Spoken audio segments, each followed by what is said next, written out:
Welcome to the Nightbird Radio Podcast. I'm Timothy Saylor, and I'm going to be your host this evening as we sound out the subconscious, navigate the nocturnal, and explore the farthest reaches of our experience. Coming at you from the back of an 86 Dodge Ram van on the rolling foothills of the Blue Ridge Mountains in the Great Forest, deep in the heart of the Kali Yuga. This is radio for the hauntological turn. And welcome back, Nightbirds. I sure have missed you. The Uranus-Mars North Node conjunction certainly held some explosivity for me, just as Mel warned. It wouldn't let me go without a little bit of a shakeup. The fate of Nightbird Studios hung in the balance as the faithful machine I used to record this podcast took a fatal shit. To the scrap heap with it. Well, some of it at least. I think the rest can be salvaged. At any rate, that's all over now, and let's never speak of this again. We are back in business. Thanks for patiently waiting. On this episode, I talk with Jack Steiger. He's a stand-up comic, a necromancer, and a hell of a guy. We covered a wide range of topics. We talked self-improvement, navigating flow and discipline, animism, the saints, ancestors, land spirits, synchronicity, necropolitics, the Cahokia Mounds and other ancient mounds of Turtle Island, and so much more. I had a great time talking with Jack, and I hope you enjoy it as well as I did. So without further ado, let's fly. I am now recording. Jack Steiger, welcome to Nightbird Radio. Thank you. It's great to be here. I've been looking forward to this. I've been looking forward to it too. We were just having a conversation before we started recording. Did you want to continue with that, or do you want to just clean the slate? Well, we were talking about stand-up. We were talking about parasitic entities that feed off of negative emotion. And we were talking about how you feel that your history with substance abuse produced some really good works of writing. And it just brought to mind a conversation I was having last night at a show where someone was talking to me about the neurotic nature of comics, and he was suggesting that the neuroticism is somehow responsible for comedians' talent. And I kind of push back against that because I actually don't think that's the case. Like I do think that there is definitely a lot of neurotic comics, but I think and it is, I think, in some sense what brings them into stand up, but I don't think it's necessarily like, it's what makes them funny. And I think that there's a trap there because I think a lot of comics identify with the things that are wrong with them. And it's a trap. It's literally, in some sense, like it is. I think in a lot of these cases, it's, and perhaps all of them, it's a parasitic entity that is tricking them into feeding them so that they perpetuate the parasite, and like, because I've noticed that, like, as I've gotten more well, like, I'm in a lot of ways a neurotic mess, still, but like I was a lot worse, a while ago. And but as I've gotten more well across a variety of metrics, like I'm not less funny. I think I'm more funny as a comic. And so I think that there's a trap there. Like I think, and perhaps that is something with you. I mean, I don't know. I'm not gonna I'm not trying to be anybody's life coach right now, but it's like perhaps you're capable of doing the writing that you achieved while you were, in the grips of addiction, but there's perhaps the lingering ghost of those substances are just there, and they're trying to say like, well, you can't, this is there waiting for you if you just come back to me. Interesting. That's an interesting way to see it. Yeah. I think because like I was saying, like I know that I did it. I know that I wrote those things. That was 100% me, right? I think really, that's an interesting way of looking at it for sure. I know that that to some extent, some of it might be that those things were able to give me like a peace of mind, maybe, or a not give a fuckness, if that's a phrase, that made me able to access that, where they're not the only things that are able to give me that, right? Mm-hmm. But they want me to think that they are. See what I'm saying? So there are healthy ways to access that flow state, or healthier ways, and probably more effective ways, and ways that aren't like a Faustian bargain that literally trades away pieces of your life force for instant gratification. Yeah. It could be a belief that you have, and it's like, it's hard to change your beliefs because they're beliefs. Like, beliefs are like thoughts that have cemented, and cement is hard to break apart. But you can do it, like, and but it is hard. Like, it's very hard to purge yourself of convictions that you've made and have had for a long time. Yeah, but it's some of the most rewarding work. That's, like the cave you fear to enter holds the treasure you seek. Mm-hmm. Right. Yeah. Do you ever do like active imagination, or like yeah, I know, like, a lot. I know you journey. I've listened to the podcast and you've described journeying, but like, have you ever done it in like in the kind of classic Jungian therapeutic context? Yeah, in like the Red Book sense. Yeah, no, I don't. I mean, no. Because that might be worth doing in your case if you're trying to, undo this. If it is the case that it is a self defeating belief that you have, like, it may be, because oftentimes we do this like journeying process for spirit contact, and it is, I just think, broadly speaking, like I'm in a, like, currently my kind of worldview is like everything is spirit, so there's nothing that really isn't spiritual work. But if you approached it from like maybe the classical Jungian angle, like encountering the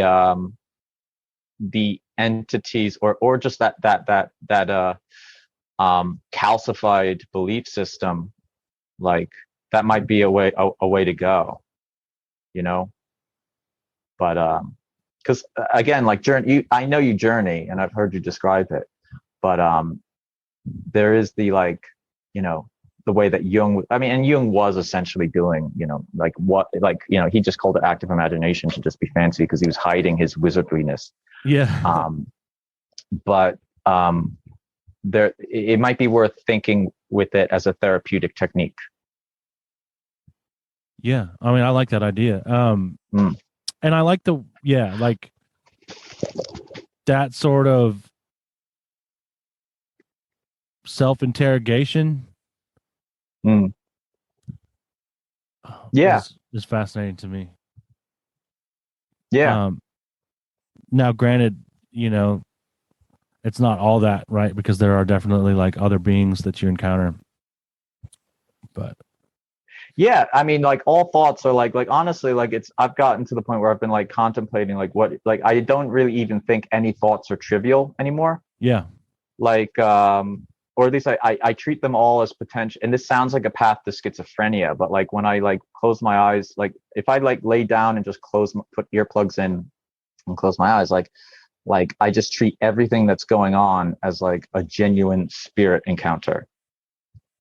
And so, like, the self-interrogation, even if you don't necessarily do like active imagination in like the classic sense, like, even if it is just, talking to yourself, like, that is still spiritual. That's still a spiritual encounter. At least that's how I see it. What were you afraid of as a child? It's a good question.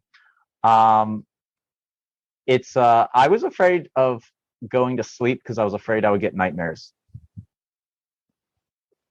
You had a lot of nightmares? No, not really. But if I was sufficiently scared of them to the point where I would not necessarily want, like, I would be hesitant to go to sleep because I'd be afraid of what would happen. Do you have any particular nightmares that really like set that off? Are there some that stand out to you? I don't actually recall. I had like there were some upsetting dreams that I had. Like I remember I had like one of my earliest dreams. This may be my earliest dream. Was like I had this dream about like some kind of weird robot that was like on like a kind of unicycle robot, and it was going around it was trying to get me and spank me. And I remember running away from it, and then it got me and spanked me a few times, and then just scooted away. And but that's just a pretty silly dream. Now that I've talked it out. I'm glad you shared it. There's some like there were some dreams that were just like, I had one dream where it was like my mother was like in the dream my mother had died. No, what happened was is that she had become pregnant, and but she would be dead for the 9 months that it would take for her to have the baby. So there was this really, I was very actually shaken by that dream, and I was very young. Yeah. But it was like she had died, even though like and she would come back when she gave birth to the baby, but for the duration of the pregnancy, she would be dead. And that was a that was a dream I was not happy about. That was very distressing.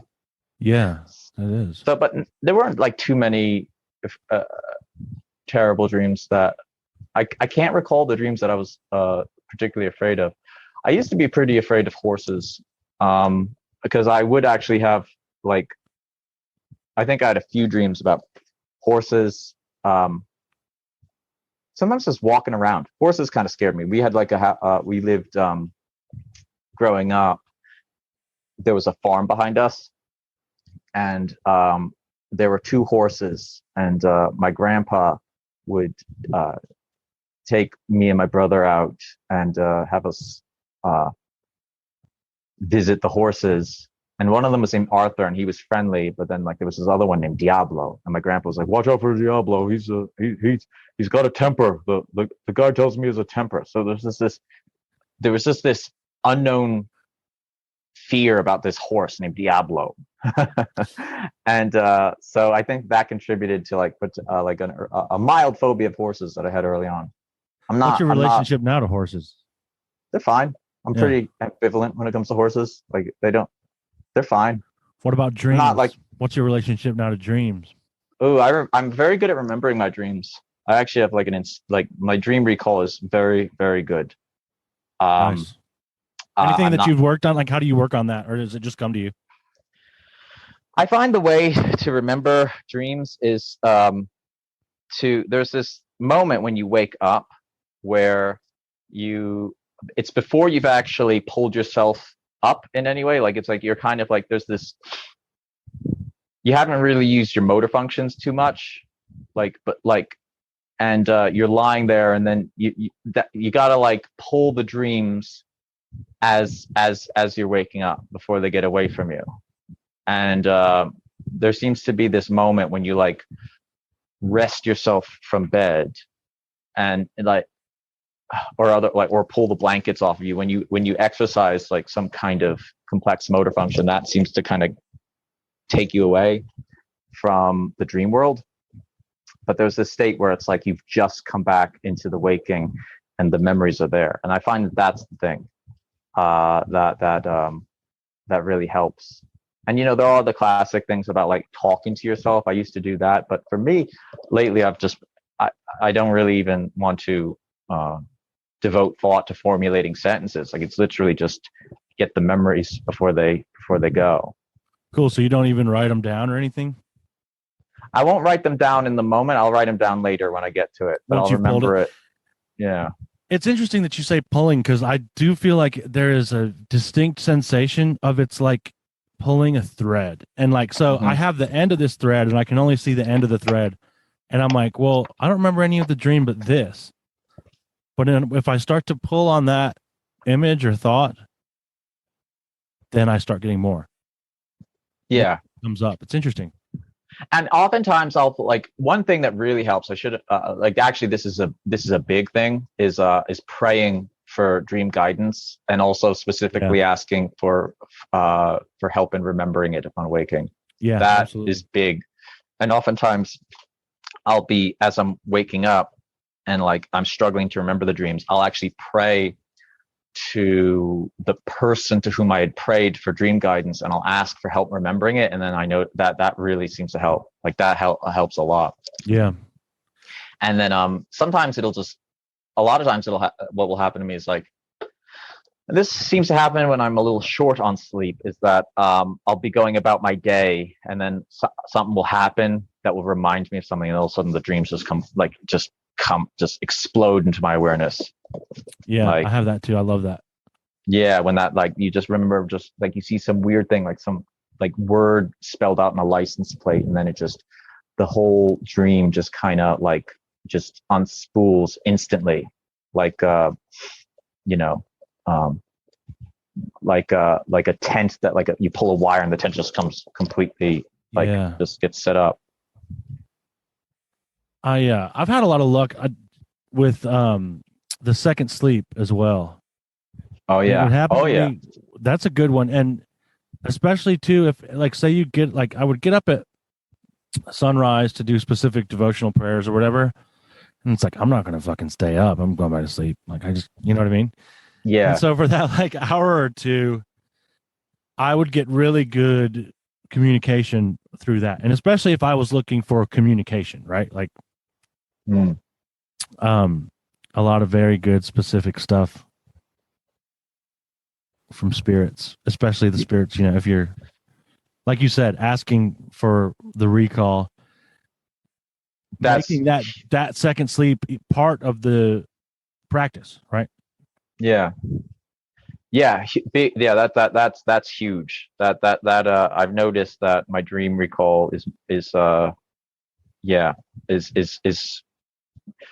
mean, I noticed that it helped early on for sure, and it probably still does, but I've just become, I feel like you do get better at dream recall, like the more you do it. Like, so I've come to the point where it's like, and like, I'm not bragging when I say I have excellent dream recall, like that would be a weird flex, but my dream recall, I don't know if I know anybody who has as good dream call as I actually met somebody last night who might, but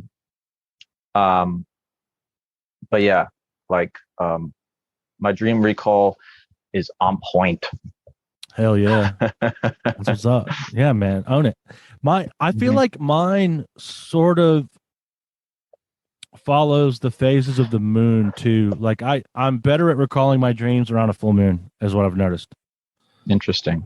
I don't know if that's, you know, just me or what, but yeah. No, surely that's a factor. I've never tracked it to that. I could probably do that because I have a pretty detailed dream journal. So yeah. I could potentially look at that for myself. But yeah, for me, it's like getting enough sleep, and yeah, and like my dream journal is like hundreds and hundreds of pages long. Like it's a true testament to discipline and insanity. Yeah, there's nothing quite so powerful as disciplined insanity, you know? Oh yeah, it's very, yeah, for sure. Yeah, dangerous, yeah. and not necessarily in a bad way, right? We could be dangerous for good. Yeah, you know, there's a reason that berserkers were considered great warriors. You know, like you know, you fighting somebody who's just frothing at the mouth, like you got a problem.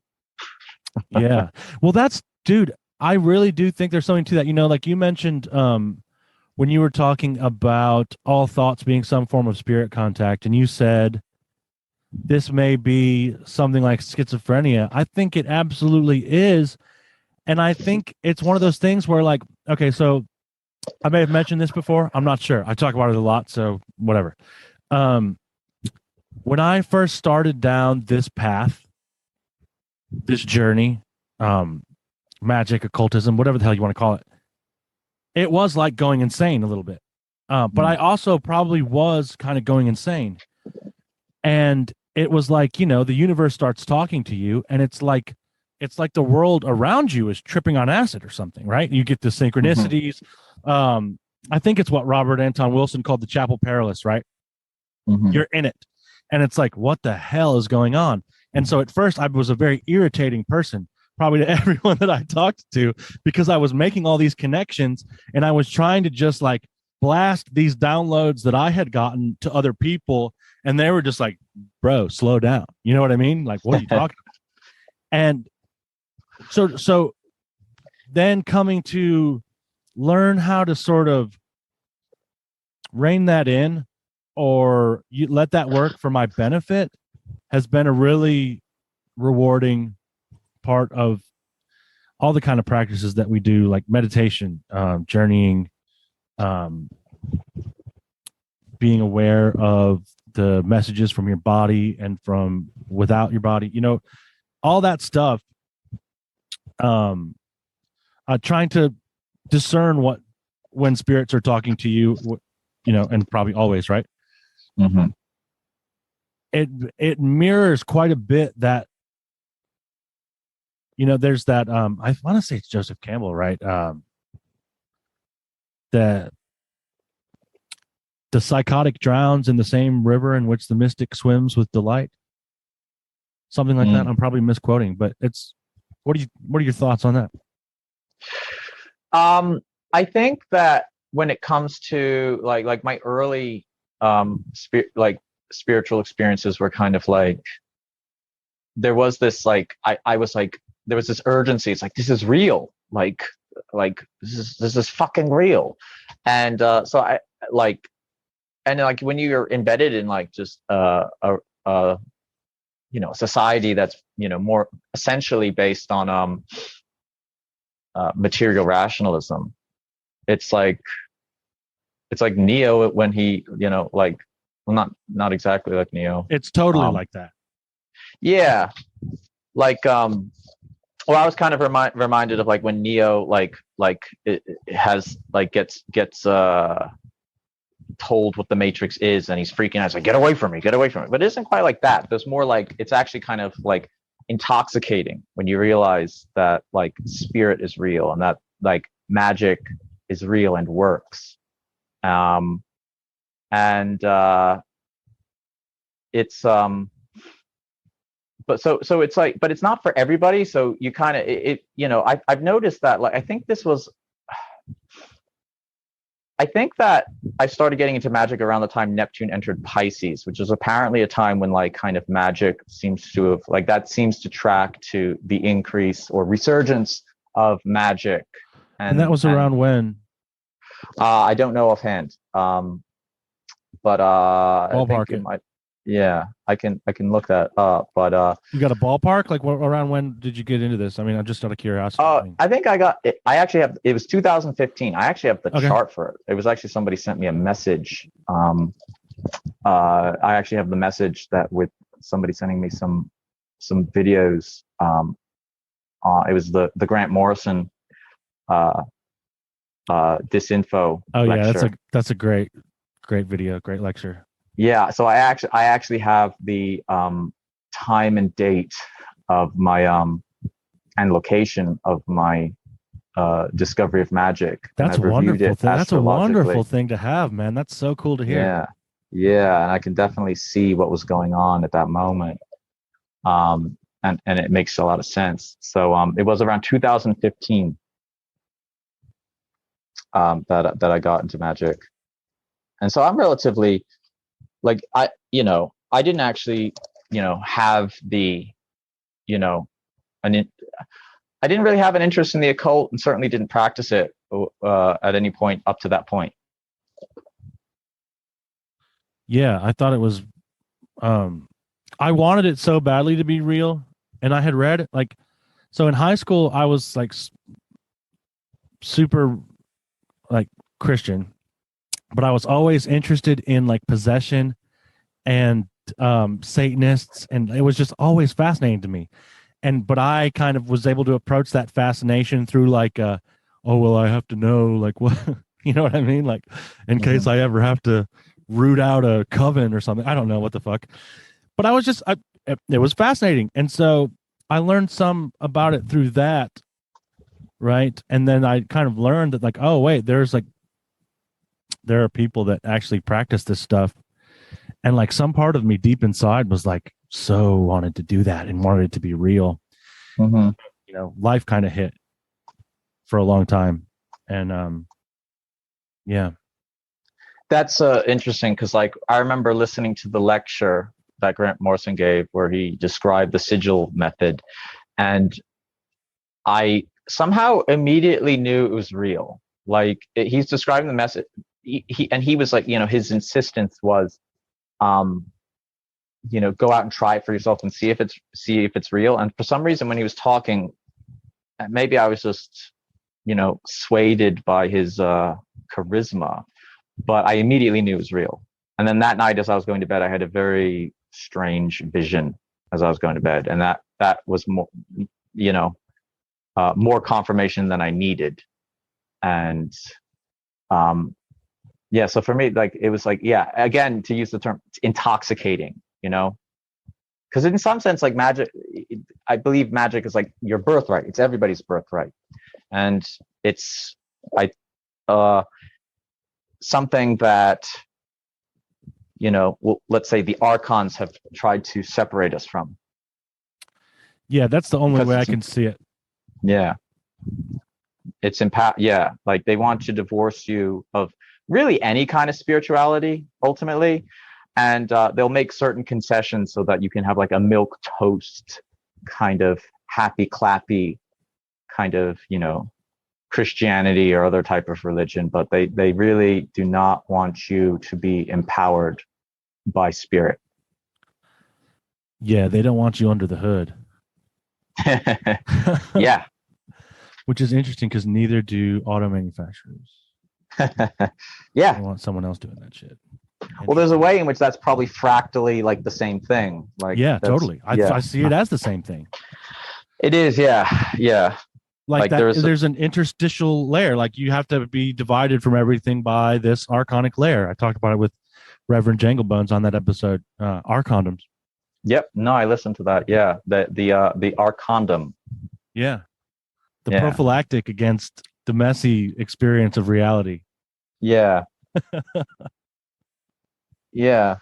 And that's some mushrooms I feel like give me sometimes. Like, it's like I feel like there have been certain mushroom trips that I had years ago where, like, I would take the mushrooms and, like, it made me realize how anesthetized I was to certain, like, chronic pain that I was feeling.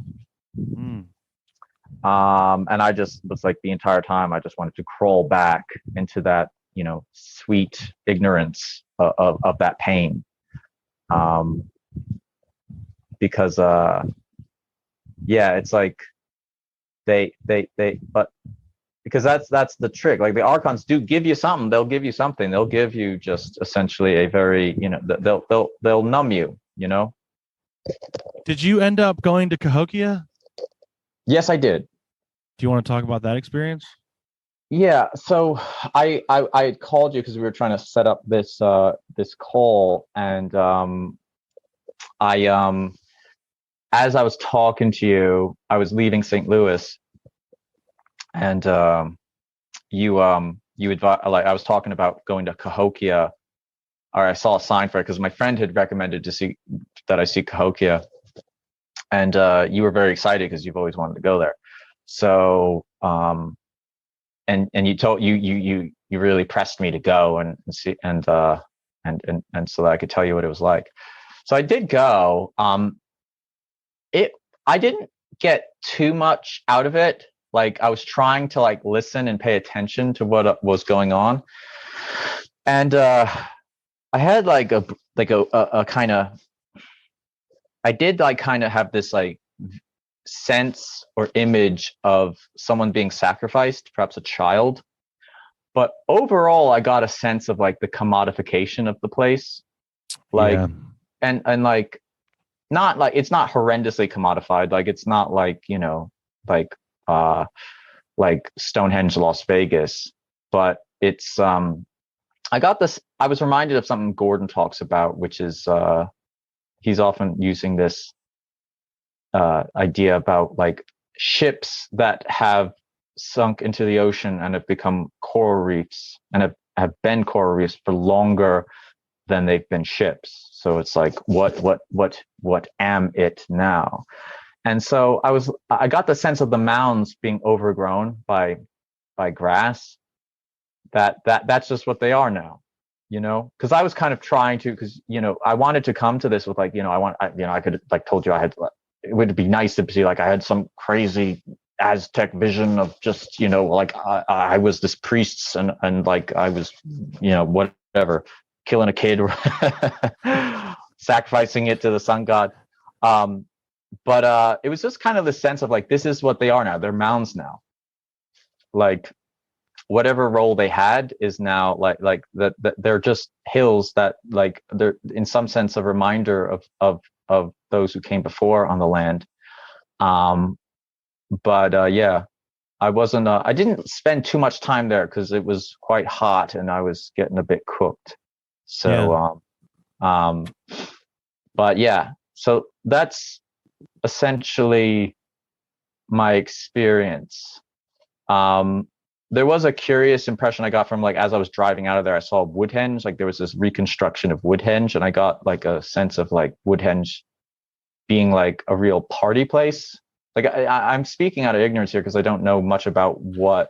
Like I didn't. I don't know that a lot of people do know much about what, and it's mostly speculation. I mean, these people were ancient when when the white man stepped upon the land.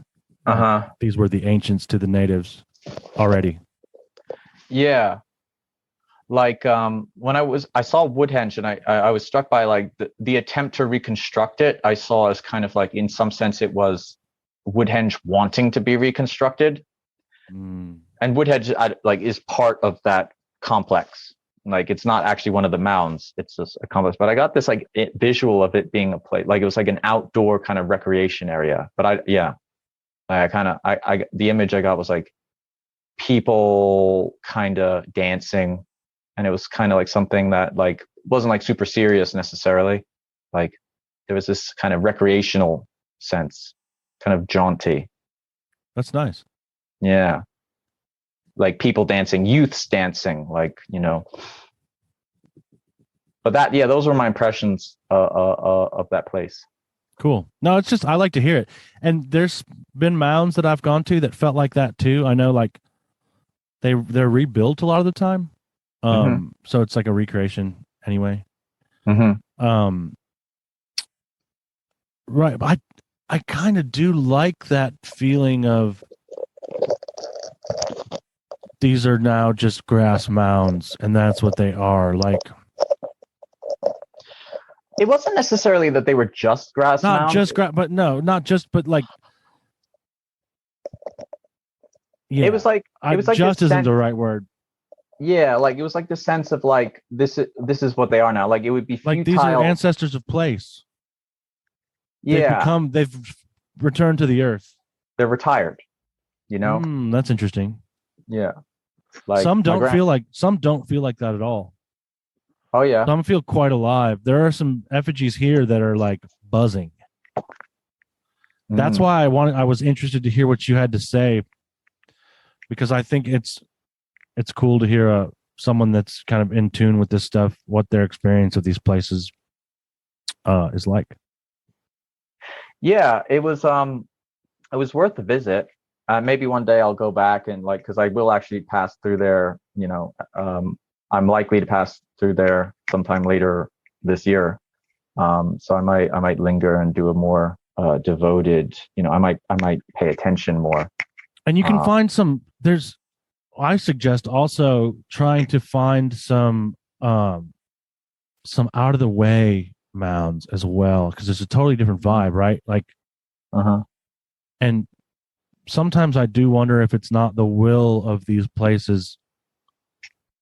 Like, well, if it's commodified, maybe it was a marketplace at some point. You know what I mean?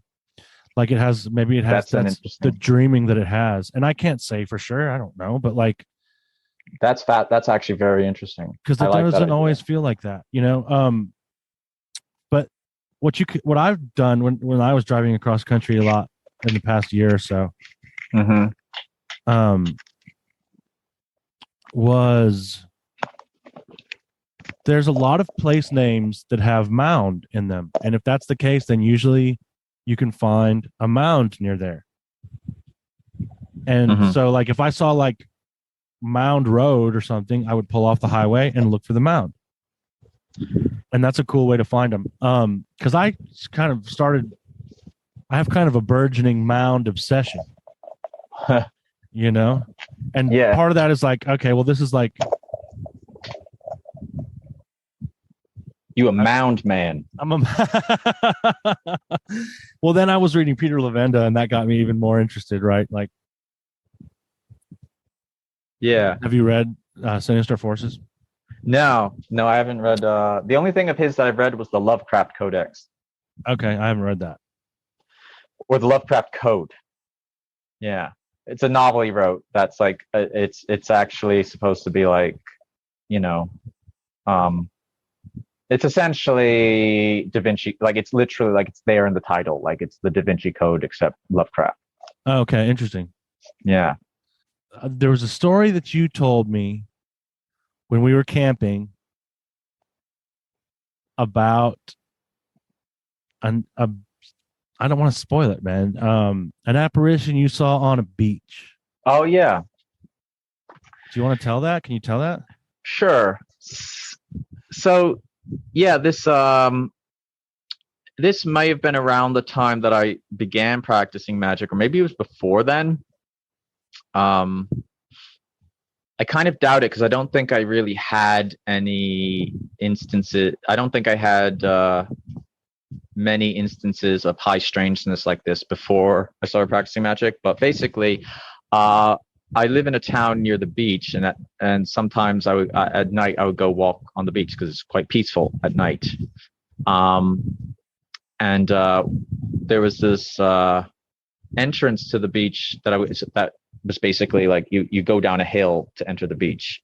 So one night I go there, and it's dark, and there's this shape that's just swaying on the sand.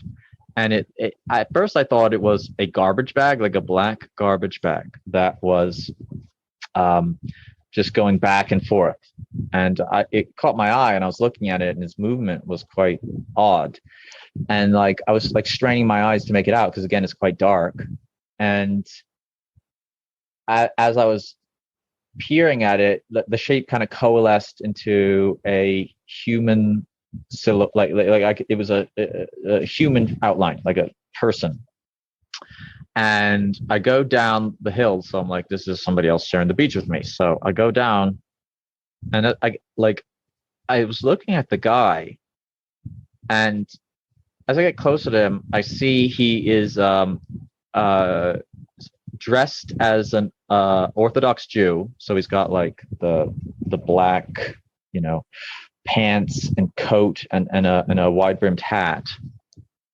And as I was walking by him, he would not let me. Like it was weird. He was like facing away from me, and I noticed that as I approached him, I wasn't trying to get near him, but like I noticed he was like turning away from me. Like, so he would not let me see his face. And I ended up saying, like, I just felt compelled to say good evening. And then he kind of made like some, if I recall correctly, he made like some weird noise, like just like a noise, like a sort of like, not exactly a grunt, but he kind of made some noise, like, acknowledging me. But I was just so freaked out. It freaked me out. So I just started high knee sprinting away from him, like belting down the ocean, getting away from this dude. And so that was a very weird encounter. And on its own, it does not sound like that. That in itself just sounds like I encountered some Jewish guy who didn't want to talk to me. Because like if you're religious enough in that faith, like sometimes you're not supposed to talk to non-Jews. So but years later, I learned that apparently ghosts not letting you see their face is a trademark characteristic of ghost encounters. Interesting. At least I've heard. I think I've heard that, but I remember somebody else sharing a ghost story with me, and they said something. They said that in their ghost experience, the ghost wouldn't let them see their face. So that's at least one instance, and I think I've heard it elsewhere that ghosts oftentimes will not let you see their face. Sometimes, and I also heard years later, another person was talking to me about their experience on a beach where they saw like some kind of weird black shape on the like kind of swaying over the sand, and then it coalesced into a human silhouette. And these people were on acid, but it was on. It wasn't far from where I encountered whatever it was I encountered. So in retrospect, that encounter may well have been some kind of weird ghost, some weird Jewish ghost. Yeah, it sounds like it to me.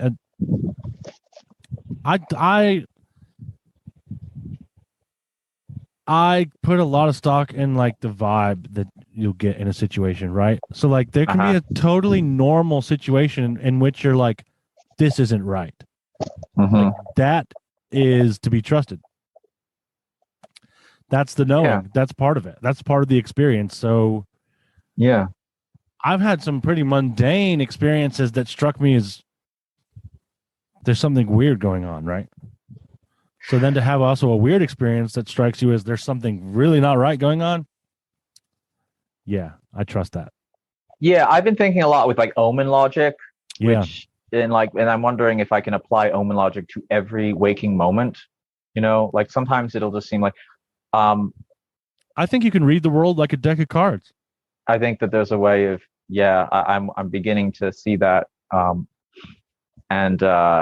That's been pretty acute in the last few months. It's just been this sense of the meaning and everything. Like, because actually, it was just like yesterday I was dealing with I read something Chris Knowles wrote about, like, you know, he said like start a dream journal and a synchronicity journal, and then after a year see if they aren't the same journal. So I read that yesterday, and then I decided to start a sync journal.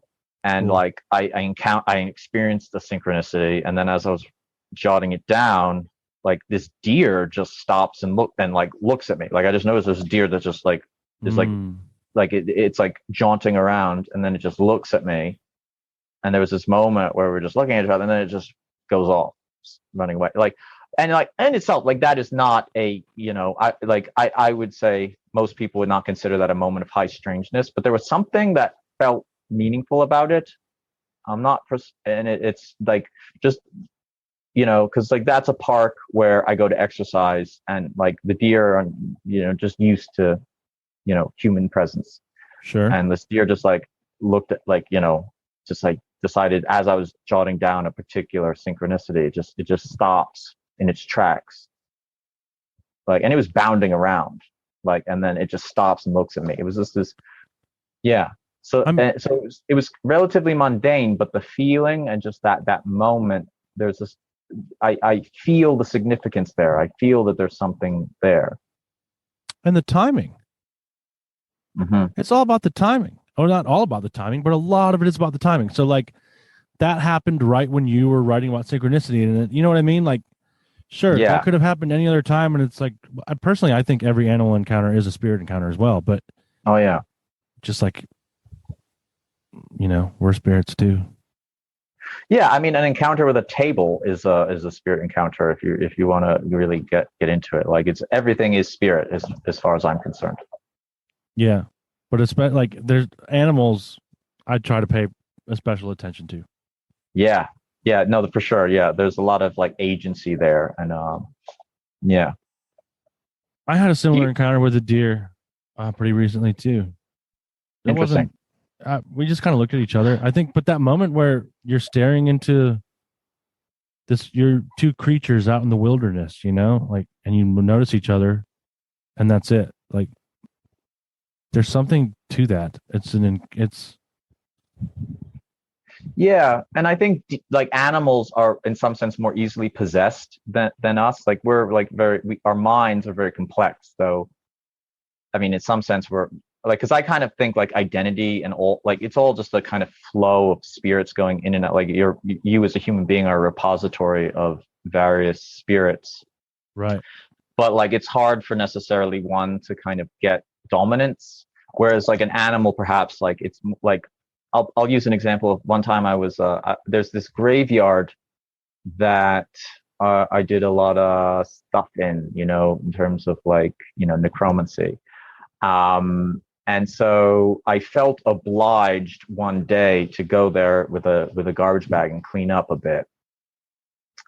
And prior to this point, this particular graveyard was kind of a source of some like kind of gothic horror for me. Like it was pretty intense. Like the first time I did this, like I went there to kind of do the classic graveyard activation. Like there was a herd of deer there, and they were just like looking at me.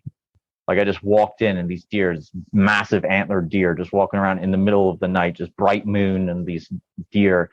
And I go there, and I'm reading from the Bible, and this deer, like it was a real moment. Like it felt like the guardian of the graveyard was expressing itself through these deer.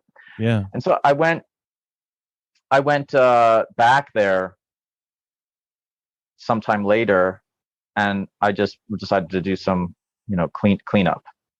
And as I was leaving, there was this deer that was just looking at me, and it was just like, and I was going down this hill in the graveyard, and as I'm leaving, this deer is just like looking at me, and it's just like kind of looking at me in this like it, not feeling threatened, but it was like it just kind of, I didn't get the sense that it felt threatened. It was just looking at me, and it was just like and it, because I was going away, so I don't feel like it was like afraid that I was going to start pursuing it. And then there was this moment where I was looking at it, and I just kind of felt like it was that the spirit of the graveyard was expressing itself through this deer that was, and perhaps evincing some gratitude for the fact that I'd come there and cleaned up a bit. Yeah, totally. Yeah. So the deer might not, consciously experienced it that way, but it's potentially the case that, the graveyard guardian perhaps, put the, like compelled the deer to do that, to look at me, because it would understand that I would take it a certain way. Yeah, absolutely. I do take issue though with the idea that we're not as easily possessed, because I think we are. I mean, I think that like there's constantly ancestors jumping into us. There, yeah. I mean, land spirits too, probably. I think that we are like quite often, especially, but I think there are things that you can do to mitigate this. But I think a lot of the time it's happening below the level of people's awareness, and they don't know that's what's happening. And but these things act themselves out through people as well, I think. Yeah, I think, no, like, I mean, what? Sorry, but like in Atlanta, when I was living downtown, when I first was getting into magic.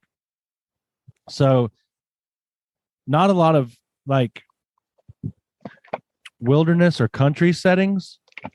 Like city magic is kind of different, right? There's a different vibe going on. And like, but I would encounter a lot of people that I would be sure after the encounter that like, yeah, that was like an avatar of something, or something was in them for that moment, or they were doing the will of something else, maybe, like where I would encounter. So for the longest time, I was like, that wasn't even a person.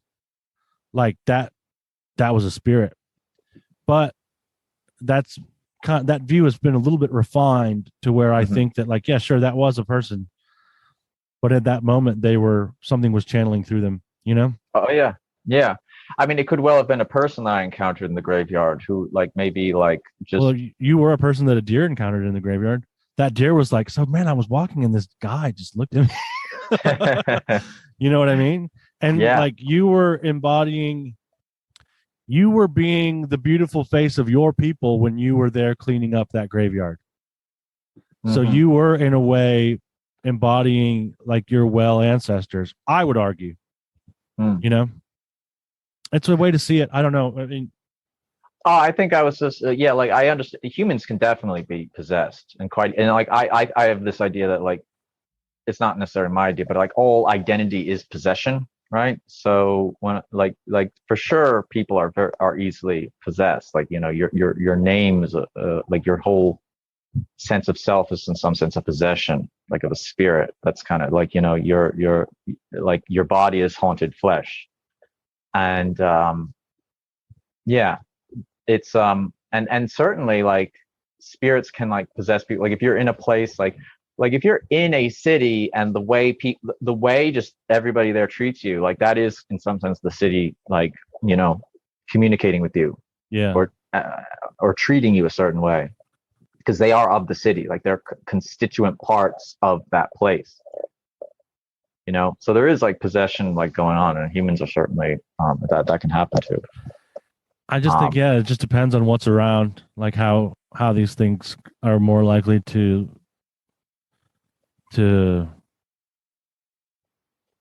emerge, right? If there's Yeah. if you're in a place where there's a ton of people, it's more likely it's going to happen through people. If you're Yeah. in a place where there's more open, more animals, Yeah. kind of more And animals. it's, I just think a lot of people's minds, like a lot of people, like, you know, in modern Western culture, our minds are so crowded. Like we have so much, like, just, you know, like junk to some extent. Like we're watching shows and listening to music and all these things like kind of come into us, and like Well, those things are possessing people. they are possessing. So like sometimes the signal isn't clear with like people. So Well, like it just sometimes depends on the signal to what, yeah, right? exactly. So, like, I Yeah. think part of this work is, or at least part of the work that I think that I'm here to do, is to make it so that I'm channeling the channeling the things that I want to be channeled, not even the good or bad things. It's a matter of choice, right? Like the things that it's basically a matter of awareness, Right. because what I'm unaware of is able to have power over me. But if I'm able to have awareness, and I think this happens to people that pray, is that we are often like the answer to other people's prayers, right? Mm-hmm. So like maybe someone's in trouble and you hear this voice like, go help that person. And you follow Yeah. that intuition, and then that person maybe was, you know, was praying, or one of their spirit team was calling for help. You know what I mean? So like that,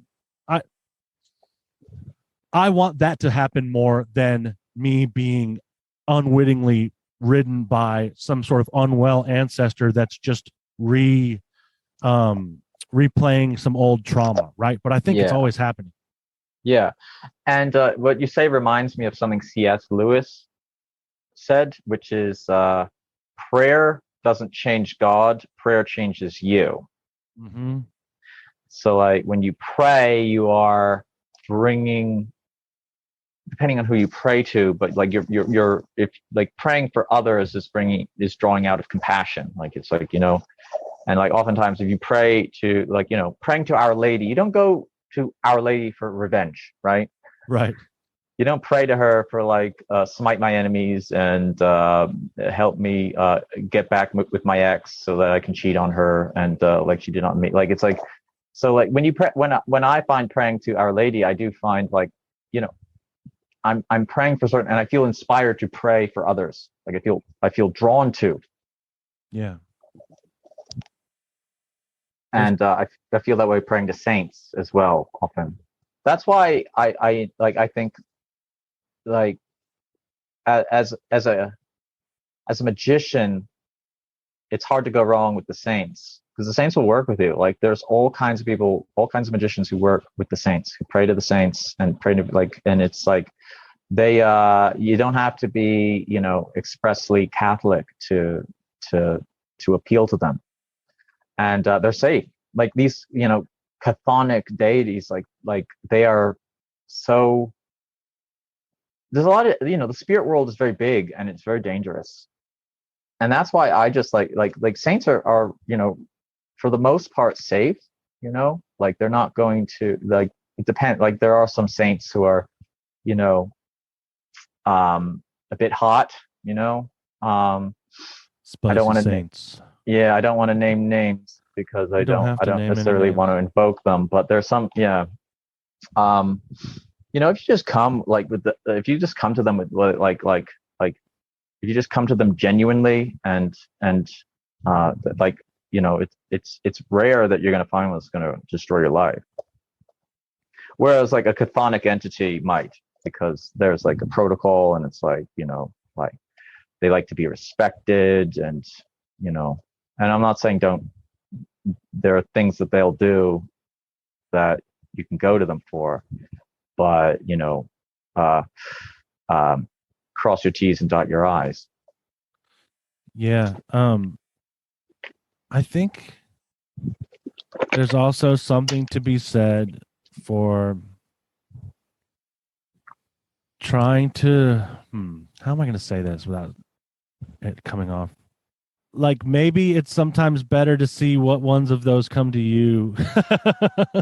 You know what I mean? Like Yeah, I don't know. I can't make any prescriptions for anybody or give advice. I know what you mean. Like, yeah, definitely. Like, if you feel like um,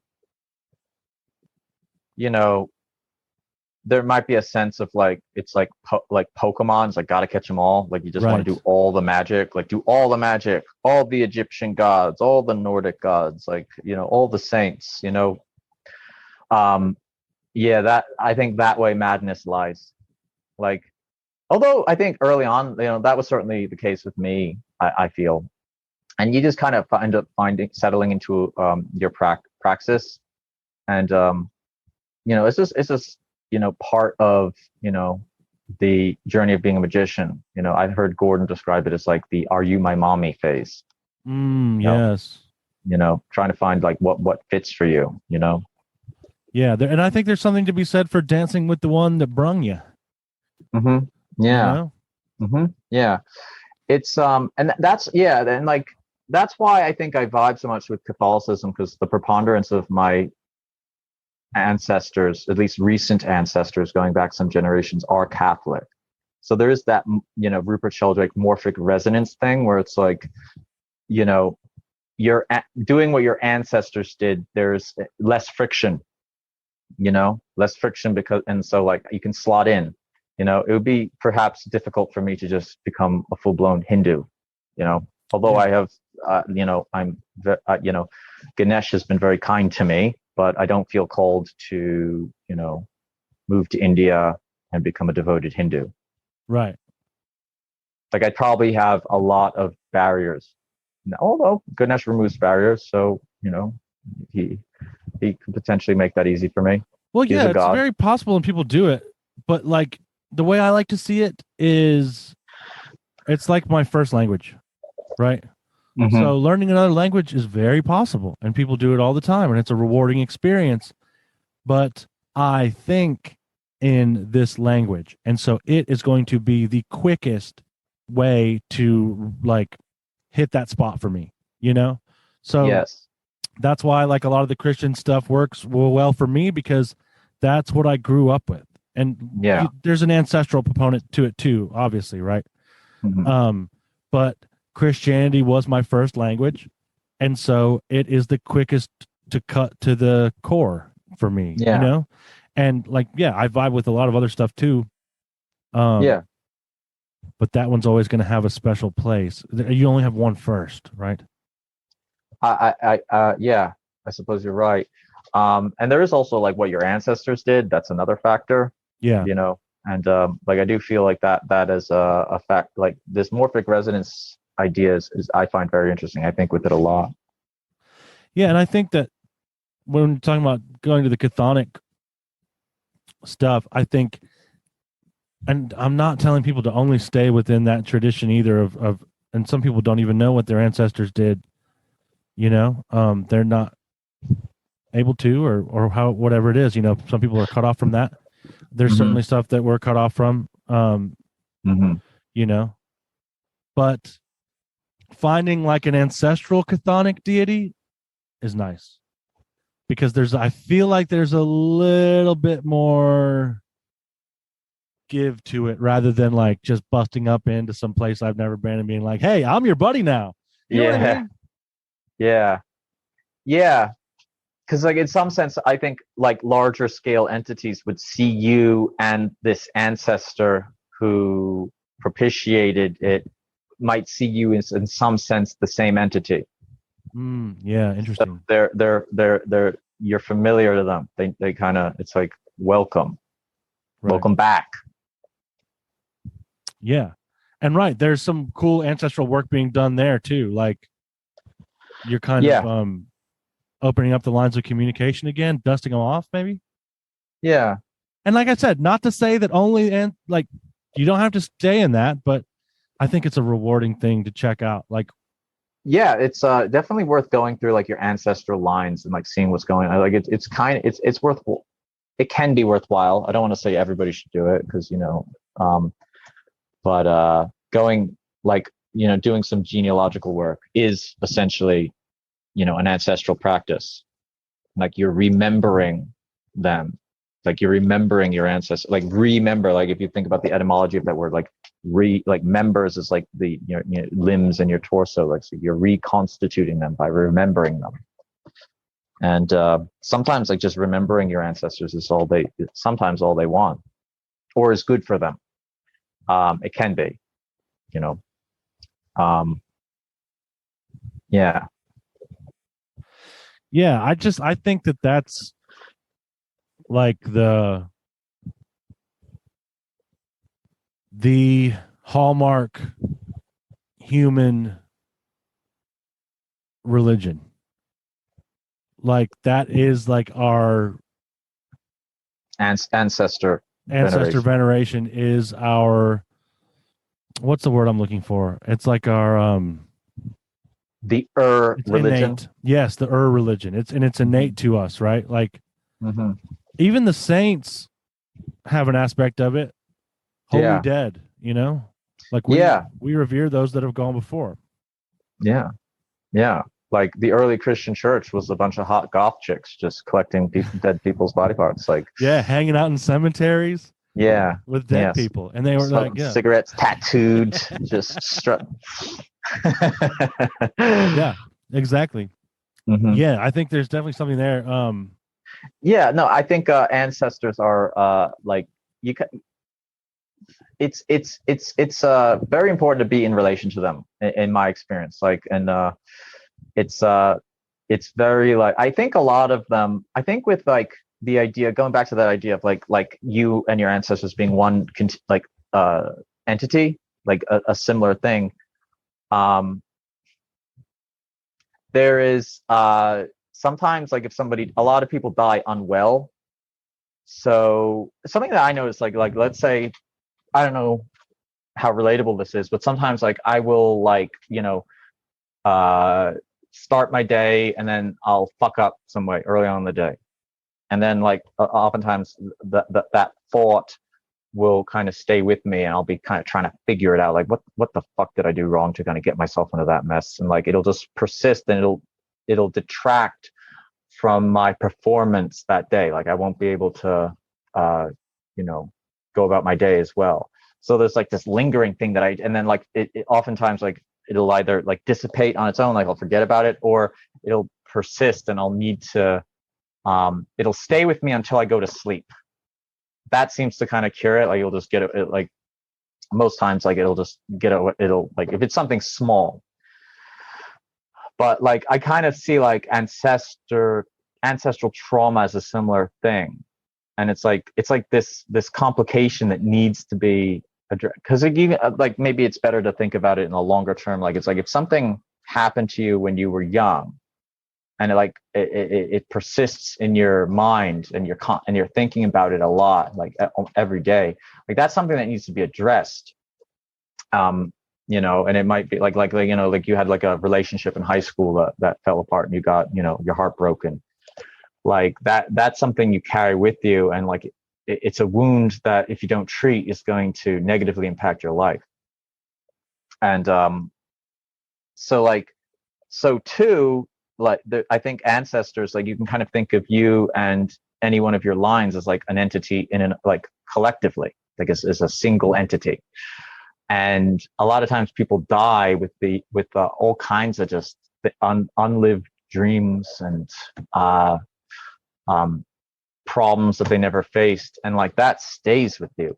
And it's like it's and even if you're sorted out, like if you're just like you know, like a polished dude, and like your life is all, you know, whatever, just, you know, organized, and you've got goals, and like everything's fine, like the ghosts of your ancestors, like the trauma that they faced is potentially gonna persist in you. I'll share a story that is basically, so my grandmother, my maternal grandmother, she in the 90s, I think, she wanted to move to Australia. Right. So she had like a kind of view. She was kind of, you know, was kind of catastrophizing about certain doomsday scenarios. So she thought Australia was the place to go, and it was an idea that she was very attached to. And then she died in 2001, and it was a few months later that my mother and my stepfather suddenly got married, and we moved to Australia within a few months, like 6 months, maybe less. And it was actually the happenstance. It was just this very sudden thing that happened. And I think about it a lot, in that there's that Jung quote about there is no greater influence on the life of a person than the unlived life of the parent. And that, you know, can be looked at in a strictly, like, you know, psychological view, but it can also be looked at in a kind of haunted view, which is like, you know, my grandmother had this desire to go to Australia, and then within a few months after, like, her spirit may have moved across the waking world in order to make that happen for her daughter, and me and my brother and my sister.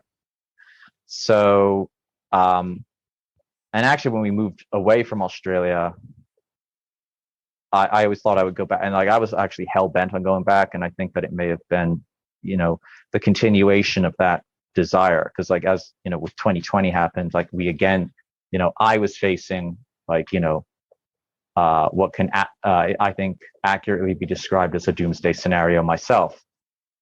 And I could actually in some, like, feel her influence during that time. Like I could really feel like she got woken up because it was familiar to her.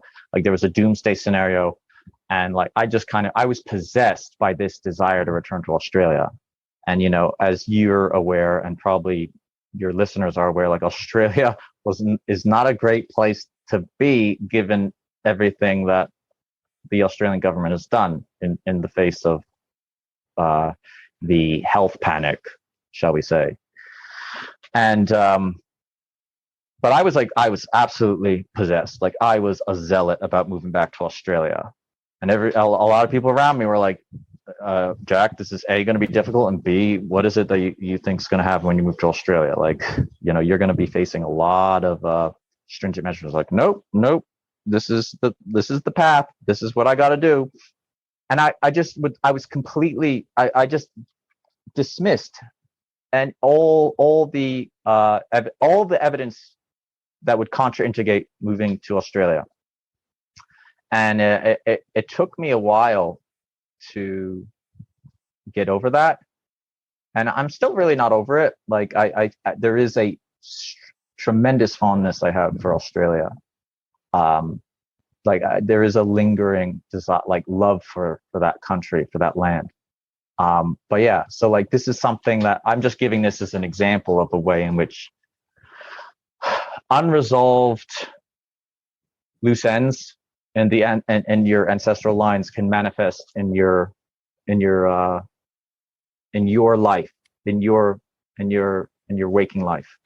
That's cool that you give that example, because I was just telling you, I think it was before we started recording, how I had moved out to Phoenix this past winter Mm-hmm. to pursue a business with a partner. And I learned, I think just a little bit before that, that my great grandpa actually died there. Like they had moved there and he died in Phoenix. They Wow. weren't from Phoenix. Yeah.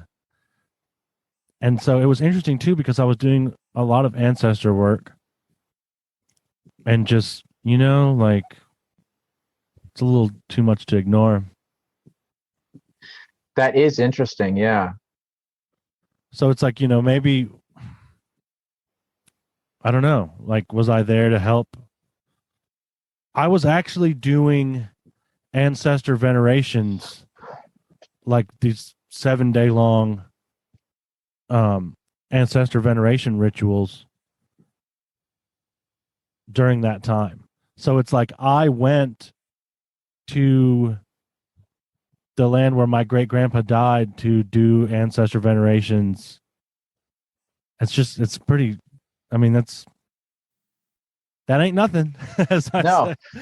it makes me think about like when you engage with any kind of spirit or entity or divinity, like like your life is entangled with that, like, and it will manifest in some way. So it's possible that by entering into relation with your ancestors, like it's just like these things will happen that like these like, I don't like the term coincidence, but these coincidences will Yeah. happen where it's like you're in resonance with like these are the things that are coming through.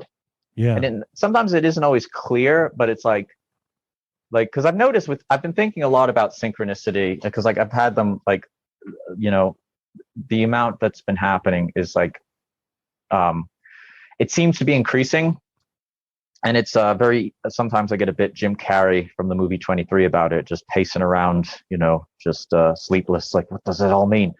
And I feel like my way of being with synchronicity, I seem to be groping my way towards like synchronicities can make, because a lot of times people will just like, there's this attitude that synchronicities are a sign that you're on the right path. And I think that's limited. I think that's a synchronicity can happen and it has meaning, and there are many things I can call a synchronicity. Many things, like the universe is filled with agency and all different types of agencies and entities, and so like I feel that lately the synchronicities have been more clear and more easier to define as I become more coherent. Like I feel like there is a call to coherence that I've been feeling. Like, and it's like, getting organized in my life, getting organized in my thinking, my values, my goals. Like that seems to clarify. It seems to. I'm still, as I said, trying to formulate this idea, but it does seem like the messiness of some of these synchronicities like isn't the fault of the universe. Like it falls on me to sort myself out. And then they these get things, focused, right? They get more laser like. yeah, exactly. And as a matter of fact, there was one synchronicity I had a couple of days ago where it was literally, I won't get into the particulars of it, but it literally, the thrust of it was focus. Like it was, it literally, the word focus appeared in it. Yeah. So there does seem to be that with synchronicity. And so like with you, with the ancestors, like with Phoenix, like, I don't know, I can only speculate, but to me, it's like, it comes up. It's like, it's information. Like it might not have much context because it's just like this like biographical piece of that particular grandparent of yours. like just Yeah. showing up and aligning with yours. Oh, I think there's good context. And I just realized that I said ancestral veneration rituals. I meant to say elevation Yeah. rituals. Okay. I was doing elevations. Yeah, I had a really interesting synchronicity yesterday. These kinds are always fun where I was so I'm doing the angel walk. Mm-hmm. Anyone that doesn't know what that is, that's part of the RuneSoup premium membership. If you're interested, go to runesoup.com. But Yeah. I'm doing that, and the angel, the Shemham Farash angel, is like an angel of healing, the one that I did the night before. And I was doing my running journey, and I went with that angel, and it was all kind of about healing. And then, I had called the angel the night before, and it was telling me like all these things about being a healer and stuff. And I'm reading the field as part of the current course, the energy healing course, right? But I've been wanting to read this book for a while, but I found it in a used bookstore. Well, I open my eyes and look up at one of the TVs in the gym, which I usually try to avoid, right? But I look up and one of the captions says the field. Yeah. Just, it's one of those, it's like a wink. Yeah. It is. It's something, yeah, like it's something trying to communicate with you, like for sure. That's what's synchronicity, I think, to me. And sometimes the communication is just, hey, this is real. You know what I mean? Or like, I see you. Or like, because especially with angels, there really seem to be, that is a big way that they seem to speak. Is through those synchronicities, through those snippets. And a lot of the time it's just like, yeah, this is confirmation that, not, and like you said, like it's not necessarily that you're on the right path, but it's like you are, like, I'm looking at the universe and the universe is looking at me. Like you and the deer. Yeah. It's just that moment that when it's an eye lock, Yeah. Yeah, for sure. And it's like, it comes back, there's some idea that I'm kind of wrestling with. This is whether or not everything has meaning, like every single thing has meaning. And that's something I've been thinking about for a while. And which can kind of do your head in, because it's kind of like, it's pretty heavy to think everything has meaning. And, because there is, like, again, going back to that omen logic thing, there is a way in which you can't, like, I notice that when I do that omen logic, kind of like when I put on omen logic glasses, so to speak, like I have to experiment with it a bit more, but it's possible that the universe just constellates around a question that you have. Yeah. And that's what I think, like doing things with intention is very important. And that's something actually Cyprian seemed to communicate to me, as like, just, like, he kind of seemed a bit frustrated with me, because like I think I sometimes I just act arbitrarily too much, and like I do things too randomly, and like he used somebody that I work with to kind of be like, move with intent, like actually work. Like Cyprian can be kind of, like he's there for you, but he's kind of stern, like he's kind of I get that too.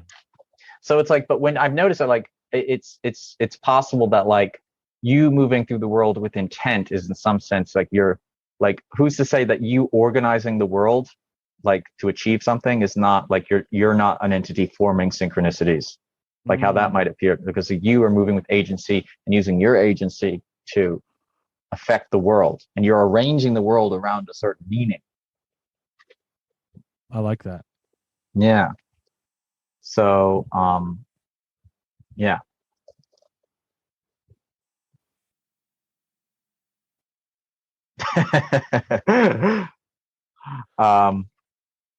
It's yeah. I think that, like, I've noticed that, like, if you do something with it, because like I think there is this tendency to just, like, I don't know, I certainly flail around quite a bit, because I try to be a busybody and try to keep up with like just always be doing something lately, although lately I've been feeling like sometimes I get, it's hard to tell, but I try to be productive, and sometimes I don't think things through. So, but I think that there is this, like, you need to actually move with intent. Like there's that Aleister Crowley thing about like every intentional act is a magical one. Yeah. Right. Yeah. So, that's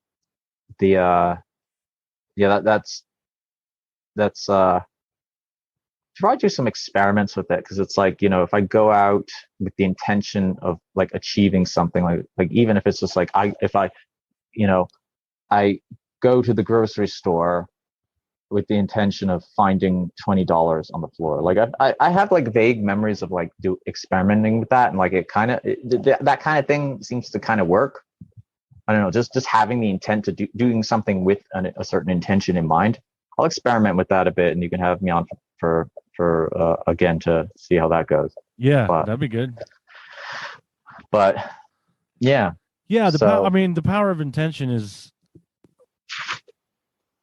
pretty huge. We both do that on a regular basis. Those intentions. Yeah. Power of 8. Power of 8. Yeah. It's it's beautiful. It's just a real, just straight, like, safe form of enchantment that I love. I really love it.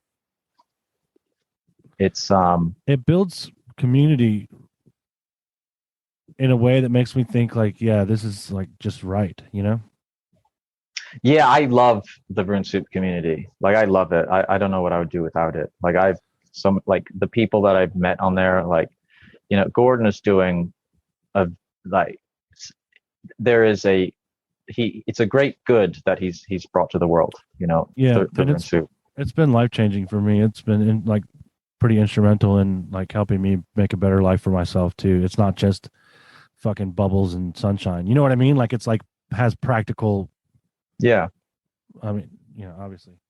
Yeah, I'm lucky that I found him early on in my magical career, because like there's a lot of weird directions I could have gone in, and potentially been inside. And it was actually around the time that I started practicing magic was when I think he started the podcast, or the second one. He used to do find the others, and then it was when he was starting Rune Soup as a podcast it was around that time that I just began practicing magic in general. So I do feel like that the timing of that was favorable. Like I'm very grateful that I got to sit at Gordon's feet early on and have him be a guide, because like a lot of people fuck themselves up. Yeah. I could have very easily just lost my mind. Yeah. And that's not to say, a lot of people do lose their mind doing this kind of thing, and like, but I don't think anybody's irredeemable. No, I think sometimes it's the best thing. Like, for me, the best thing that happened was that I did lose my mind to some extent. Like, yeah. Otherwise, I would have kept doing what I was doing. Yeah, we talked about that. You had this. You felt that you were being called to see your addictions through to their ultimate extent, like kind of let it burn out. And it's like reminds me of something somebody said to me down in Missouri, which was like, and it is kind of one of those just like bong hit takes kind of thing, but it's like, I love bong hit takes. Let's have it. Yeah, it was a phrase that was essentially like somebody was looking for purpose, and her partner told her like she was like concerned about like, what is my purpose and life's destiny and stuff, and partner said the purpose is the experience, and the experience creates the purpose. So maybe you going insane was sufficient unto itself. It was the universe, or experiencing what it's like to be crazy. Yeah. Getting into a nice frenzy. Like, it's got to happen. It's a thing that can happen, so it's got to happen. Yeah. Yeah. I don't have any regrets. I do. From my drinking. I didn't get into the substances as deeply as you did. I used to party up a bit though. Just party up a bit. Yeah, just a little bit. Yeah. There are some people there are some serious ghosts that I never want to see again. That seems to be a thing that I feel like it's a lesson that I keep being invited to learn. It's like, no matter how far off you've deviated or how much time you've wasted, it's like, just get back to it. Like, just get back to the thing you're trying to do. Because a lot of because it's like, oh, I procrastinated. Oh, I should have done this or a few years ago. Like, it is literally, I mean, like, at the risk of sounding banal, but the whole thing about, the first, like, the best time to plant a tree is 10 years ago. The second best time is now. Yeah. Actually, the best time to plant a tree is an astrologically elected moment to do so. But hell yeah. yeah. But and then the second best time maybe 10 years ago. But changing the subject is like a huge act of magic, I feel like.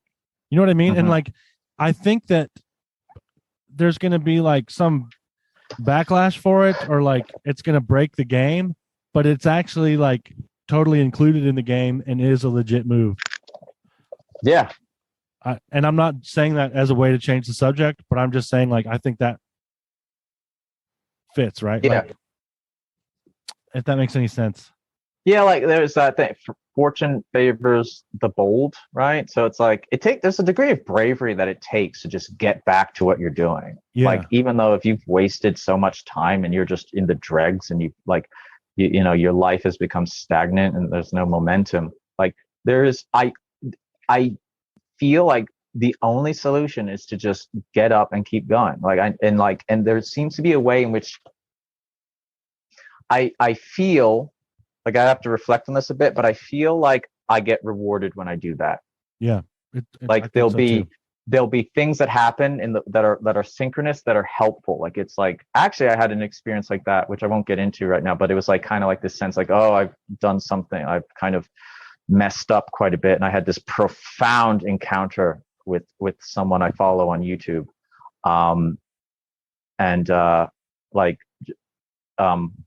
But it happened after I had resolved to be like, okay, I've messed up.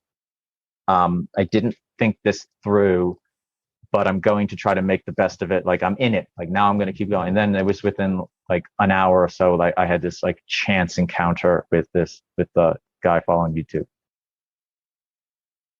It was just this real like moment where it felt underlined, where it was like, and again, going back to that idea, like, it felt like the synchronicity, the meaning of it was like, you're right, you are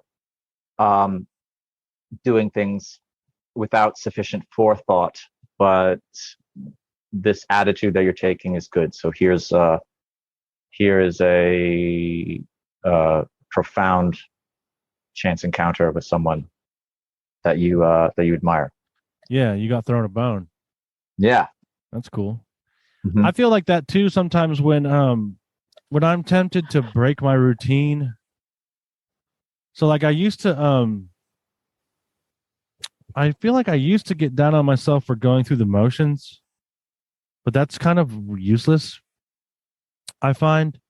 And actually, like, when I feel like really not doing what I know that I've set forth to do, if I just do it anyway, regardless of how I feel about it, that gets rewarded too. Yeah. And that's not to say that it's great to go through the motions or like have dry prayers or whatever, but like, just fucking keep moving. Just keep walking. Yeah. And it's also like, that's how habits are formed. Like, a key to success in life is habits. Right. And it's like, if like an exercise habit, like, it took me a while to get a good exercise habit. Right. And I'm not always going to be fucking psyched to go to the gym or whatever it is I'm doing. Yeah. Like, I heard somebody once describe it. It's like, it's a clock. Like, it's like the two hands of a clock are pointed upwards, and that's kind of like unity of purpose and desire. And it's like, you have a desire to like start going to the gym and get really jacked, and it's like, cool, like, it's like there, it's like purpose and desire, and you're revved and ready to go, and it feels good. So the first few times it feels like you're able to do it. Like, it's hard, but you have the joy motivating you. But the minute hand of the clock gets further and further away from the hour hand. So let's call it the desire hand gets further and further away from the purpose hand.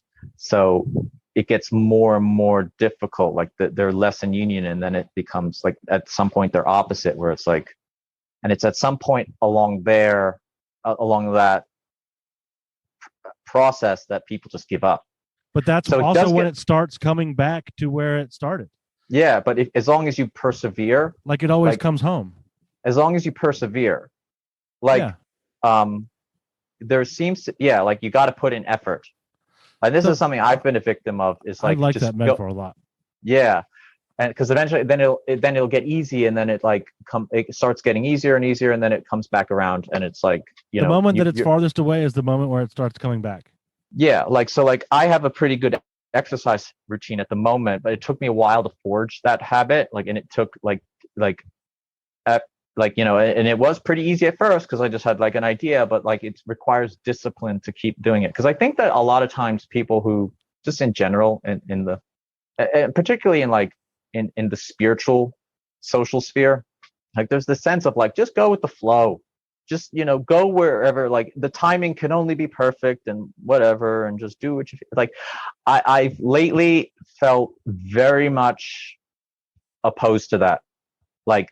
It's a balancing act. It's a balancing act between discipline and being in flow. But you can't rely on one or the other. If you go with the discipline too much, you're going to become rigid and you're going to burn yourself out. Yep. Yeah, exactly. But if you go completely with the flow, if you're in the ocean and you just let the current take you out, you are going to be pulled out into the ocean and you're going to get ate by sharks.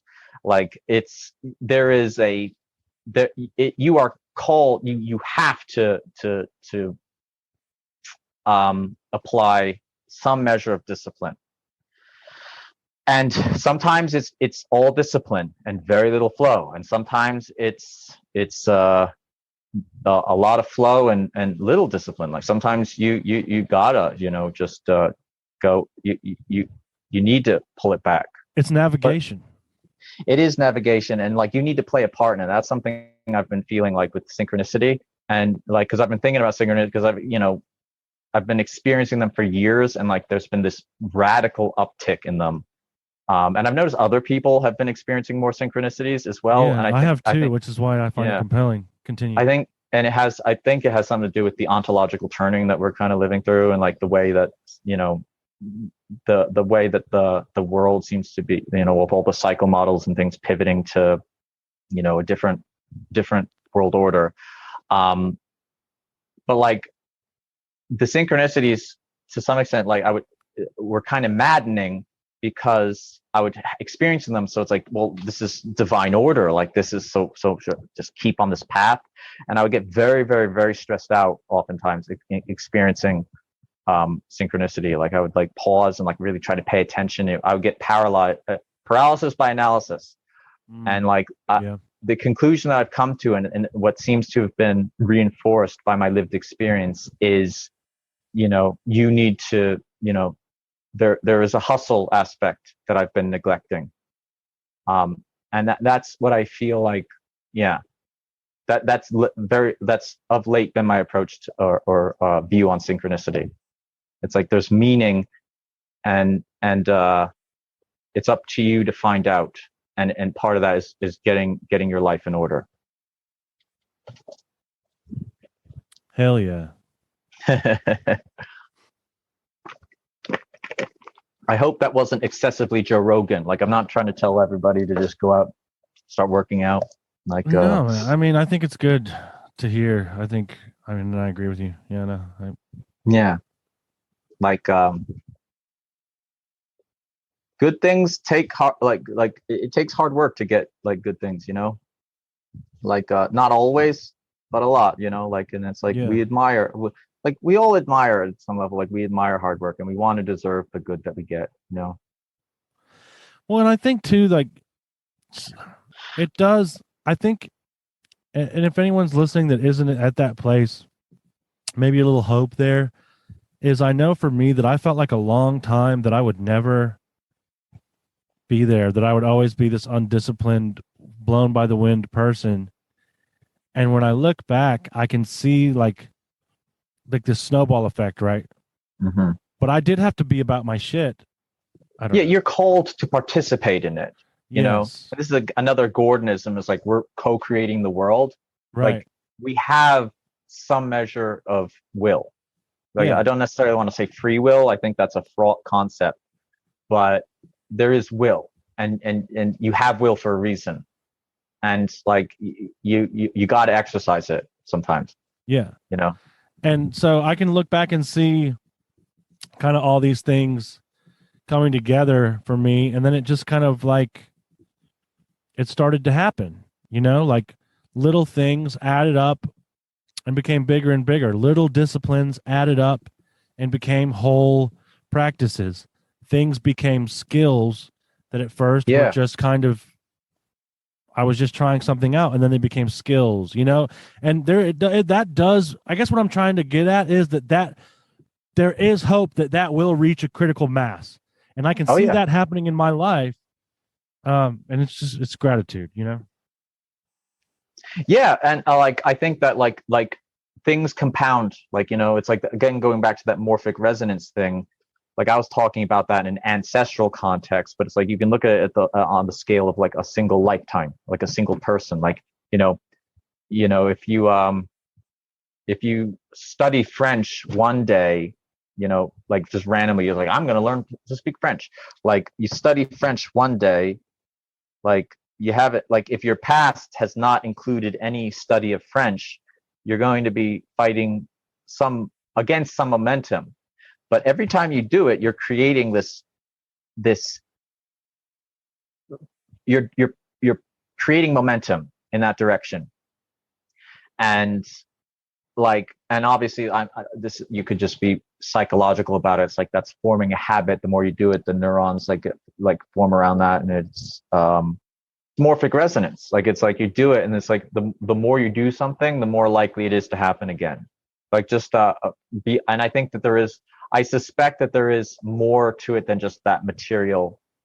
Like your neurons are or you're forming a habit just on a purely neurological level.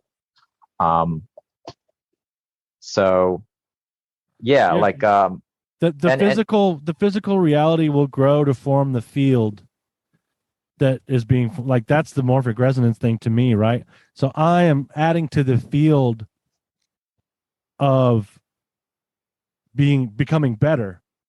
right. My physical reality will grow into that field as a form of morphic resonance.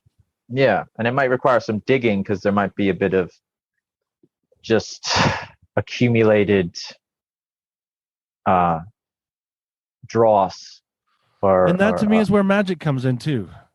Or mhm. it comes into everything, right? But like Yeah. that's a really good fertile grounds for enchantment. Yeah.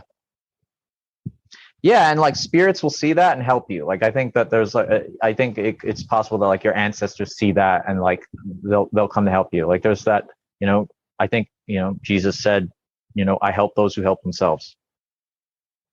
I guess I think it's Chris Rock who said this. I saw this on like a meme or something, but it's like when you're waving, like if your car's broken down and you're waving on the side of the road trying to get help, um, it's like that's you don't often like people are so suspicious now about uh you know murderous hitchhikers, that they might not pick you up, like, so.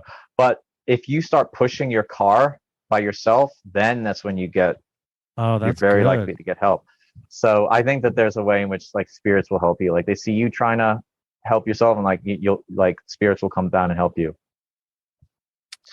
Very good. Yeah, I think that's one of the ways prayer works too, is that Yeah. it's and this I really kind of purloined from recovery stuff, but if I say a prayer and then take an action, there is so much more of a chance, like maybe fucking 99% more of a chance that something will happen. So I could say a prayer and ask for something to come into my life and then sit in my room and wonder why when that thing will come into my life or why it isn't coming into my life. Or I can say a prayer and take an action and meet that enchantment halfway. There's so much more of a chance that something's going to happen for me. So, like, if I'm signaling to get a job, I should also apply for jobs. Yeah. There is that requirement to do mundane to do something, To meet It's it like that. out in the world, to be and go into the world and meet it. Yeah. Yeah. No, 100%. There is, and again, goes back to that, like, that discipline flow dichotomy. There probably is a, magic and mundane dichotomy. Oh yeah, like in a similar way. Like, it's like you can't just rely purely on grit. Like, you got to, you do need to ask for help, Yeah. And I actually had that one time when I was I did a podcast. My friend KP Burke, pretty well, he has a pretty popular podcast called American Loser Podcast, and he's had me on a few times, and he had me on to talk about Ayn Rand, of all people. Yeah. Who I'm not by no means am I an Ayn Rand stan. Like, I'm not particularly fond of her, but I read the book Atlas Shrugged. It's a long story. Like, I basically got tricked into reading it because I thought it was going to be the Illuminati Lord of the Rings, and it was not. It wasn't. It was an incredibly boring book. Like, it just, I regret it. But in the course of reading that and then subsequently learning, I have like this weird knowledge about her. Like, I'm a pretty good researcher. So I can so I had this, like, so he kind of came to me as like this, since I knew a bit about her, to do the podcast. And I did like a journey. Like, I as I was, like, because I already knew a bit about her, but I started like researching her for the podcast, and I noticed all these weird synchronicities in her life. Like, she shared a birthday, or like, no, the day, there was some like serial killer that she kind of had this half admiration for. Really horrible, not serial killer, because he only killed one person, but it was a really brutal murder, and she had this like admiration for him, which I found quite sickening, frankly. And so that guy's birthday was the day before her birthday. And then I noticed that the day she died was the day before St. Thomas Aquinas's feast day. And St. Thomas Aquinas is actually one of the philosophers that she had admiration for. Which, interesting, because, like, first of all, she did not like giving credit because she was incredibly egotistical.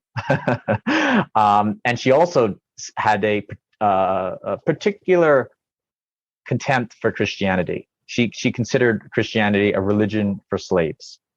But she did actually admire St. Thomas Aquinas' writings. And St. Thomas Aquinas is someone who's shown up in my dreams before, and like seems to have reached out to me. Like, I've reached out to him for, on various occasions. Like, he shows up for dream guidance. Actually, it's quite interesting, and those dreams are quite interesting. But so I decided in the lead up to doing that podcast that I would do a journey. It was actually on St. Thomas Aquinas' feast day, or was it the day she died? I forget. But I did a journey where I prayed to St. Thomas Aquinas to kind of take me to Ayn Rand and like show me what the meaning of all this was. And there was I won't get into all that happened in the journey, but he like, I was trying to focus. Like, it was like, so journeying is something that sometimes I have difficulty with. And I was like laying there and I was like, all right, I just got to focus. I just have to focus and like pay attention to the contents of my mind so that I can get into this space. And I was really like applying grit. And then I heard this voice say, that's what she was always saying. Like, and I was like this moment where I realized that it seemed like it was St. Thomas Aquinas saying, like, this is what her problem was. Like, she was always trying to do it on her own, because Ayn Rand was essentially like, her philosophy was it was like she made her own philosophy called objectivism, but it was essentially like just being hyper rational, like using like rationality is essentially your ultimate tool to be in the world.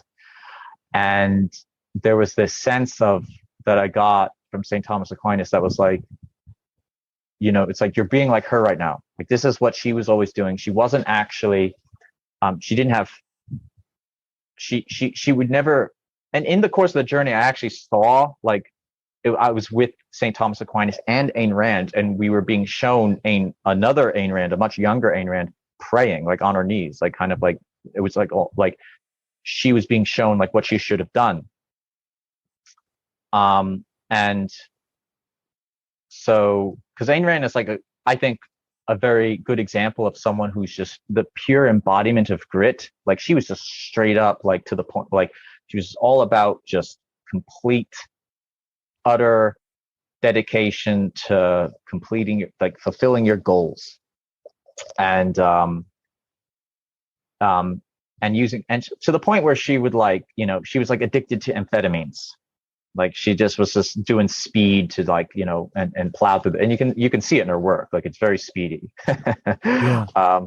And so, but this journey that I had was kind of like showing like the futility in relying on that. Like you actually need to ask for help, if that makes sense. I hope that I brought that home well. Like I'm wondering if but it was like this sense of like the need, the absolute need to pray, to ask for help from on high. Like you can't do it on your own. Like we're here in the world, we're mortal, we're limited, we're finite in our resources and our lifespan. Like we need to appeal to on high. We need to call for help from above. Yeah, I'm all about that. I'm with you on that. I hope that wasn't just too trite. I was trying to make it was just, you were talking about like the need to like have the spiritual, but also like do the spiritual, but also do the mundane. But like it was a real profound sense, and maybe in some sense that story was just essentially trite. Like it's just pray. So. But like it was a really like this profound, and I had it one time. I don't think that's trite, especially not right now. I think that's one of the most important things that a person can do in 2022 is pray. Pray, yeah, because it's like and be, yeah, because like you're up against,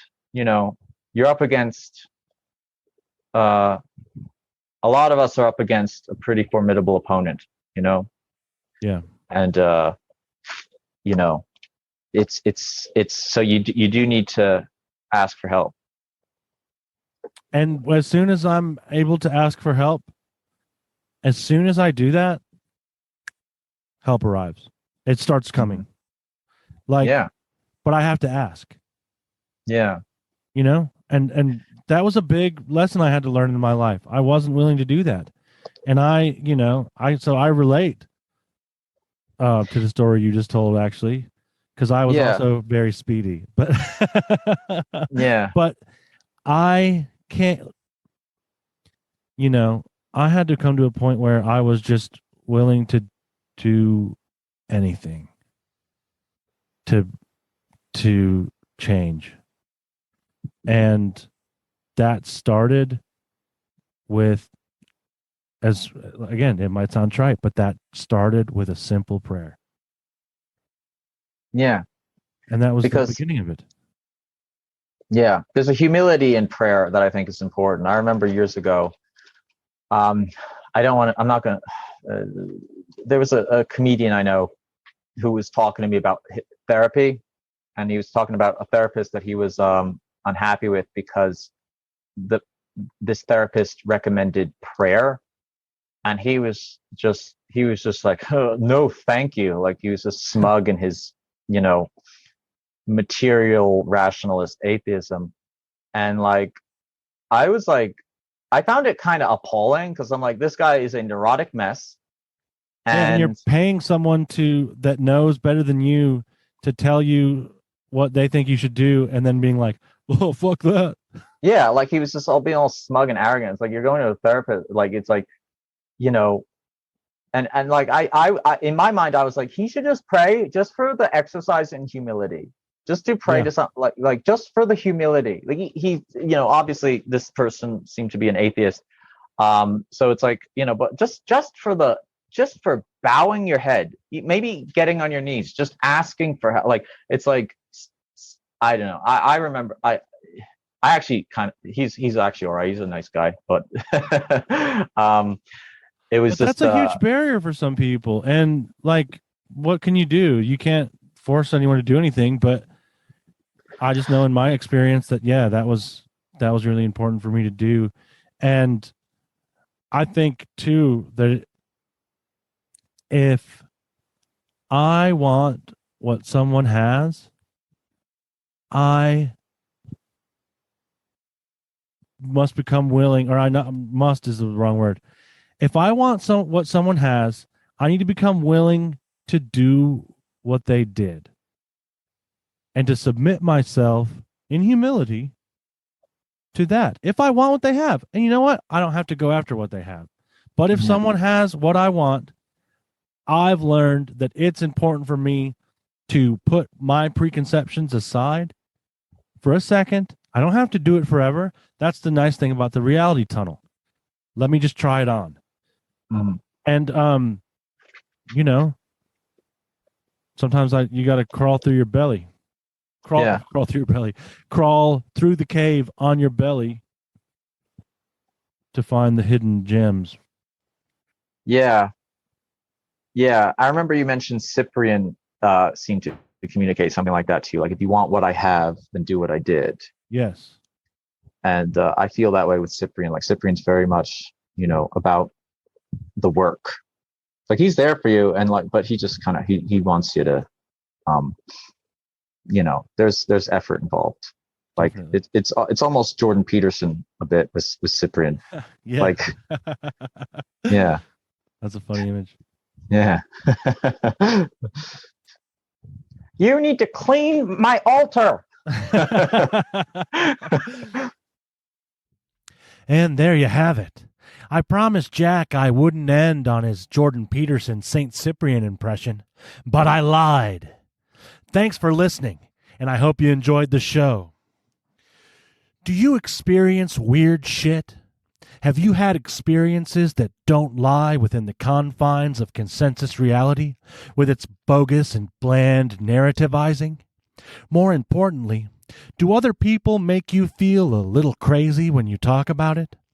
If you fist pumped, or even just said yes to any of these questions, drop me a line at timjsailor@gmail.com. That's TIMJSAILOR@gmail.com. I'd love to have you on and hear your story on the show. Remember, you are never alone. I believe you.